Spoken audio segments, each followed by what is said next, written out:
भारत को एक संपूर्ण प्रभुत्व संपन्न समाजवादी पंथ निरपेक्ष लोकतंत्रात्मक गणराज्य बनाने के लिए तथा उसके समस्त नागरिकों को सामाजिक, आर्थिक और राजनीतिक न्याय, विचार, अभिव्यक्ति, विश्वास, धर्म और उपासना की स्वतंत्रता, प्रतिष्ठा और अवसर की समता प्राप्त कराने के लिए तथा उन सब में व्यक्ति की गरिमा, राष्ट्र की एकता और अखंडता सुनिश्चित करने वाली बहुमतता बढ़ाने के लिए दृढ़ संकल्प होकर अपनी इस संविधान सभा में आज तारीख 26 नवंबर 1949 ईस्वी मिति मार्ग शुक्ल सप्तमी विक्रम संवत 2006 को एतद द्वारा इस संविधान को अंगीकृत, अधिनियमित और आत्मार्पित करते हैं।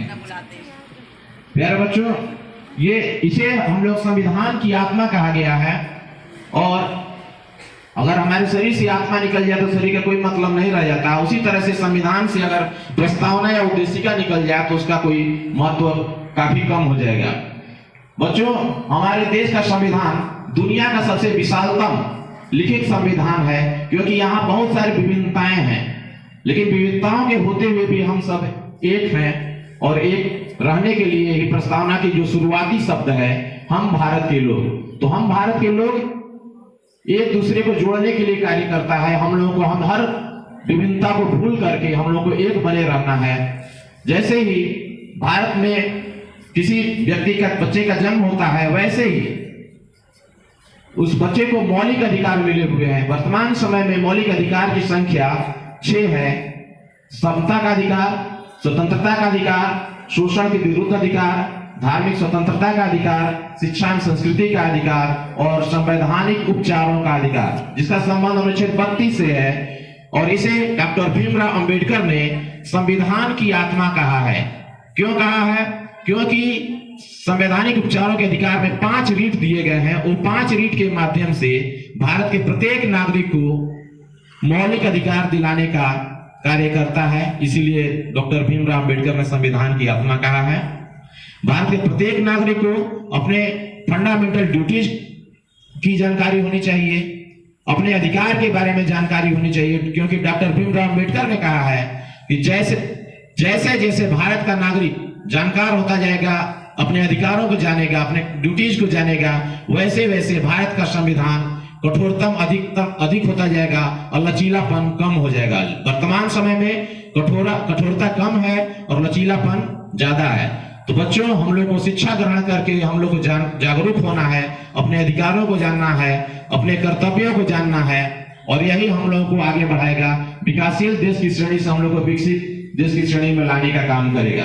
प्यारे बच्चों, आप लोग देखते होंगे उद्देशिका या प्रस्तावना साइंस का विषय हो या मैथ का विषय हो, पहले ही पेज में इन सबको लिखा जाता है। इसका कारण यही है कि भारत के प्रत्येक नागरिक को अपने अधिकार और अपने कर्तव्यों को जानना चाहिए। यही आपको आगे बढ़ाएगा, यही आपको अच्छा नागरिक बनाएगा। जब आप एक अच्छे नागरिक बनते हैं तो आपका देश ऐसे ही महान होता चला जाएगा। और हम यही कह करके अपनी बात को विराम देते हैं। जय हिंद, जय भारत।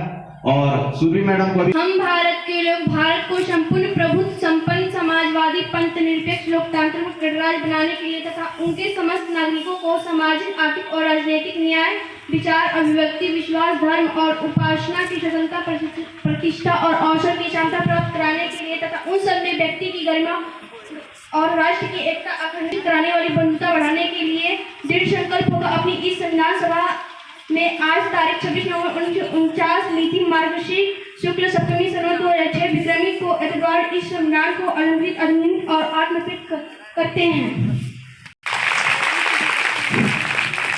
बहुत बहुत धन्यवाद। सभी प्यारे बच्चों, आज का दिन हमारे लिए हमारे इतिहास में बहुत ही महत्वपूर्ण तिथि के रूप में जाना जाता है। आज 26 नवंबर की तारीख है और यह तारीख हमें हमेशा याद रहती है, क्योंकि आज ही वह तारीख है जिस समय हमारे भारतीय संविधान को बनाकर तैयार कर दिया गया था। जब हमारा देश स्वतंत्र हुआ तो हमारे सामने सबसे बड़ी समस्या यह थी कि हम अपने देश को कैसे चलाएंगे। एक परिवार, एक संस्था को चलाने के लिए कुछ नियम और कानूनों की जरूरत पड़ती है। तो जब इतने छोटे संस्था को चलाने के लिए हमें कुछ सिद्धांतों की आवश्यकता पड़ती है, तो इस देश को चलाने के लिए जो विविधताओं से भरा हुआ था, एक कुछ सिद्धांतों की आवश्यकता पड़ी और इस देश को चलाना उस समय जो परिस्थितियां थी बहुत आसान नहीं था। और भारत जैसा विशाल देश जहां विविधताएं भरी पड़ी थी, काफी मशक्कत के बाद, विचार विमर्श के बाद, वाद विवाद के बाद हमारे संविधान सभा में 2 वर्ष 11 महीने और 18 दिन के अथक परिश्रम के बाद भारतीय संविधान को बनाकर तैयार किया गया।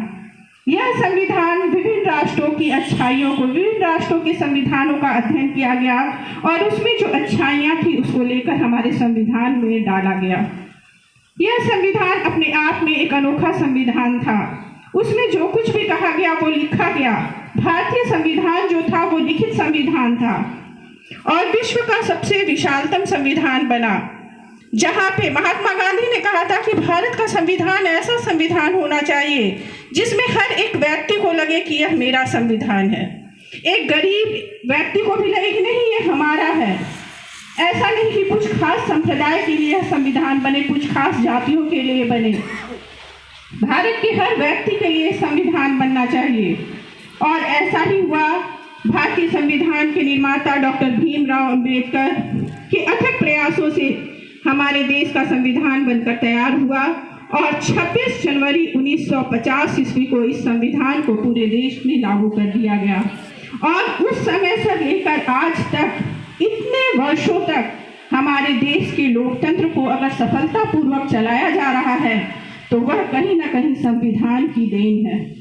हमारे संविधान में संशोधन का भी प्रावधान किया गया, क्योंकि समय परिवर्तनशील होता है और समय के अनुसार चाहे संविधान हो चाहे इंसान हो, हर किसी को किसी में बदलाव जरूरी होता है। तो संविधान में संशोधन का भी प्रावधान रखा गया और समय के अनुरूप बहुत सारे संशोधन इस संविधान में हुए भी। तो संविधान हमारे अधिकारों और कर्तव्यों को दिखाता है। एक तरफ अगर हमारे अधिकार हैं तो दूसरी तरफ हमारे कर्तव्य भी हैं। आज आप सभी को, आज हमारे देश में हम सभी भारत के नागरिक हैं और नागरिक होने के नाते हम सबका ये कर्तव्य बनता है कि हमारे संविधान में जो कुछ भी लिखा गया है उस सभी को हम माने, उसका आदर करें। और जहाँ भी हम रह रहे हैं, अगर हम अधिकार देश के द्वारा हमें दिया गया है, संविधान के द्वारा अगर हमें अधिकार दिया गया है तो कुछ हमारे कर्तव्य भी हैं और उन कर्तव्यों का हम निर्वहन करें। आप विद्यालय में हैं, विद्यालय में आते हैं तो इस विद्यालय की संपत्ति की रक्षा करना आपका कर्तव्य बनता है और उस कर्तव्य को आप कितना निभाते हैं, अपने देश को आगे बढ़ाने में आप कितना योगदान दे रहे हैं, ये आप पे निर्भर करता है। तो जिस दिन आप अपने कर्तव्यों का निर्वहन करने लगिएगा उसी दिन आप देश के प्रगति में सहायक होइएगा। इतना ही कहकर मैं अपने